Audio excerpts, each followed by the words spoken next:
Shop तो होती नहीं जहाँ वॉक इन हो रहा है, या तो फोन पे अपॉइंटमेंट लिया या मिलेगा तो भी अपॉइंटमेंट से ही आएगा।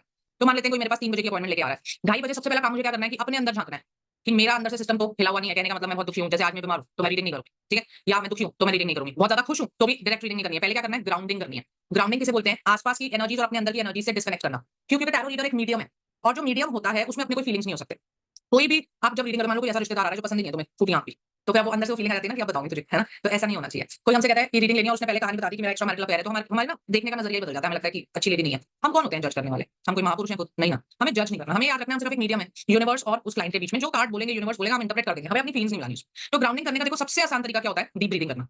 डीप ब्रीथिंग करने से आपका जो माइंड होता है ना वो अल्फा वेव्स बनाना शुरू कर देता है। और अल्फा वेव्स बनाने में क्या होता है, अल्फा स्टेज में क्या होता है, कोई फीलिंग्स नहीं होती। तो खुश होगे ज्यादा तो भी नॉर्मल हो जाओगे, दुखी होगे तो भी नॉर्मल हो जाओगे। या आप ट्राई भी कर सकते हो, अगली बार गुस्सा आए ना तो गुस्सा मत करना, साइड में बैठ के 5 मिनट डीप ब्रीथिंग करना, आप नॉर्मल हो जाओगे। और सबसे पहला होमवर्क आज से जो आपका शुरू होगा वो क्या है कि 15 मिनट सुबह आप डीप ब्रीथिंग करोगे और 15 मिनट रात को सोने से पहले। एज अ रीडर आपके लिए ये बहुत जरूरी है, ताकि आपकी जो वॉइस है जब आप रीडिंग दो तो वो स्टेबल रहे, है ना? मोस्टली आजकल लोगों को देखो स्ट्रेस और एंग्जायटी होती है, और अभी जब मैं प्रैक्टिकल रीडिंग्स कराऊंगी भी तो आपको दिखेगा, अभी लोगों की वॉइस नहीं दिख जाती है है? तो वो नहीं दिखनी चाहिए ना। हम काउंसलर्स हैं, खुद ही एंग्जायटी लेके घूमेंगे तो क्या काउंसल करेंगे? तो इसलिए 15 मिनट्स डीप ब्रीथिंग आपको मॉर्निंग में करनी है और 15 मिनट्स रात को सोने से पहले। जब आप अभी आप रेकी लेवल 1 के वीडियोस देखोगे तो उसमें भी एक तरीका आएगा ग्राउंडिंग का, जिसे कहते हैं कपिंग एंड कुंबिंग, वो भी यूज कर सकते हो। अदरवाइज डीप ब्रीथिंग जो है सबसे आसान है। 3 बजे क्लाइंट ने आना है, 2:30 बजे में अगर मुझे लगा कि डिस्टर्ब है तो मैं ग्राउंडिंग कर लूंगी, नहीं डिस्टर्ब तो मैं नॉर्मली भी रीडिंग कर सकती हूँ, पर मेरे दिल में तो मैं झाँक सकती हूँ, है ना? तो झाँको, देखो, टेस्ट खुद को चेक करो और कर लो। अब कई बार क्या होगा कि ग्राउंडिंग के बाद भी आपको अच्छा महसूस नहीं होगा। ये जनरली होगा जब आप बीमार होगे, कि आप जैसे बॉडी फिजिकली आप बीमार हो तो फिर कितनी भी ग्राउंडिंग कर लो तो नहीं ठीक होगा। तो आप प्यार से क्लाइंट को बोल दीजिए कि आज मेरी तबीयत ठीक नहीं है, आज रीडिंग नहीं करेंगे। करने का फायदा नहीं होगा, रीडिंग गलत आएगी, है ना? तो इट्स बेटर कि आप आगे कर। अब ग्राउंडिंग होगी, अब क्या करना है, गार्ड्स को चार्ज करना है। पर चार्ज हम क्लाइंट के आगे करते हैं उसकी स्टोरी सुनने के बाद, ठीक? तो अब 3 बजे क्लाइंट आ गया, सबसे पहले हमने उसको बिठाया, क्या नाम है, कहाँ से आए हो, क्या करते हो, फैमिली में कौन-कौन है, वर्किंग है कि नहीं है। देखो हम पढ़ाई करके क्या बनेंगे, टैरो रीडर्स, अंतर्यामी नहीं कि अरे तुम उस चौराहे से आए हो, समोसा खा के आए हो, चटनी नहीं खा के आए हो। ये सब हमें नहीं आता, हमने सिद्धियाँ नहीं करी, है ना? हमने टैरो रीडिंग करी है। तो हमारा शास्त्र क्या कहता है, प्रेडिक्शन से पहले देखा जाएगा देश, काल और परिस्थिति। इसका मतलब क्या है, प्लेस, टाइम एंड कंडीशन। तो वो कहाँ से पता चलेगा, क्लाइंट से बात करके, है ना? कि भाई किस हालात में वो रहता है, तो वो अपनी स्टोरी मुझे सुना देगा पूरी कि जी ऐसा है, वैसा ये वो। स्टोरी सुनने के बाद अब मैं चार्ज करूंगी और डिसाइड करूंगी मुझे करना क्या है। करना क्या है का मतलब कौन सा स्प्रेड करना है, क्वेश्चन आंसर करना है, लवर्स करना है, ईयरली करना है, कोई स्प्रेड नहीं करना, कार्ड वैसे ही निकालने, whatever I have to decide and I will charge also first.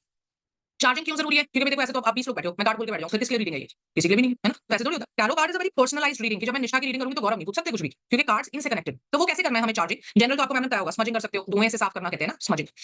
जिस बैच में लड़के होते हैं ना तो मुझे एक क्वेश्चन याद आ जाता है। एक लड़के में पढ़ा रही थी स्मजिंग, कहता मैं धुएं से करने में, कहते मैं सिगरेट पीता हूँ उससे कर लूं।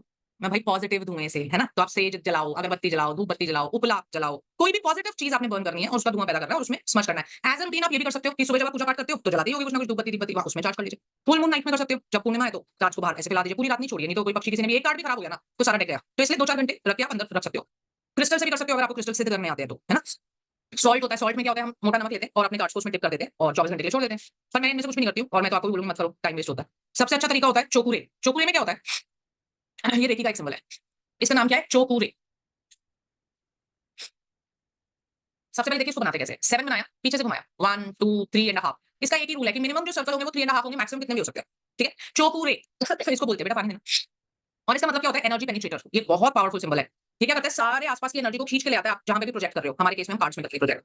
तो अब जैसे ये मेरे कार्ड्स हैं, मान लो ये मैंने कार्ड्स उठा लिए, अब ऐसे बनाना है सिंबल, थोड़ा सा हैंड्स को कप करना है ऐसे, है ना? एनर्जी जो हमारी निकलती है ना यहाँ से निकलती है, तो ऐसे नहीं करना है। थोड़ा सा ऐसे किया, 7 बनाया, पीछे से घुमाओ, हाफ पे लाके छोड़ना है, चोकुरे चोकुरे चोकुरे।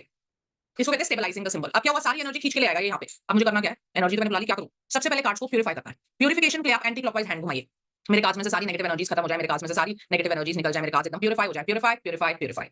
ठीक, नेक्स्ट अब मैंने एनर्जी बुलाई थी, प्यूरिफाई कर लिया, एनर्जी खत्म हो गई, अभी तो मुझे चार्ज भी करना था, दोबारा बुलाओ एनर्जी को, फिर से चोकुरे बनाओ, 7 बनाया, पीछे से घुमाया, हाफ पे लाके छोड़ा, चुकुरे चुकुरे चुकुरे। अब क्लॉकवाइज हैंड घुमाओ चार्जिंग के लिए, charge my cards, connect my cards to the universe, to the higher powers, to the divine power for a beautiful and a wonderful reading, charge charge charge. अब imagine करते हैं गौरव आए, है ना? तो मैं क्या करूंगी, अपने ब्राउ चक्र पे रखूंगी कार्ड्स को और बोलूंगी कि हे माता रानी, मैं माता रानी को मानती हूँ, आप अपने ईश्वर से प्रे करो, हे माता रानी गौरव जी आए और जो भी आप इनको बोलना चाहते हो वो मैं अपने कार्ड्स के जरिए बोल पाऊं, ठीक है? फिर ऐसे करके शफल और ऐसे स्प्रेड कर देंगे और फिर जो भी मुझे कार्ड्स निकालने हैं मैं गौरव जी से निकलवा लूंगी, अगर मैं निकाल दूं तो मैं निकाल लूंगी। अब ये जो कार्ड्स है ना, ये स्पेसिफिकली सिर्फ गौरव के लिए चार्ज है, ये अभिषेक के जवाब नहीं देंगे, ज्ञान के नहीं देंगे, पूजा के नहीं देंगे। इसको कहते हैं इंडिविजुअलाइज्ड चार्जिंग। अब इसमें एक दो लूप होल है क्या, कि आप तो रेकी ट्यून नहीं हो, लेवल 1 की भी ले लोगे तो भी नहीं होगे, क्योंकि ये सिंबल तो लेवल 2 है ना? कहने का मतलब क्या है कि 100% पावर आप इसकी नहीं यूटिलाइज कर सकते, लेकिन 20% तो कर सकते हो। देखो ओम है, ओम, वो हमारा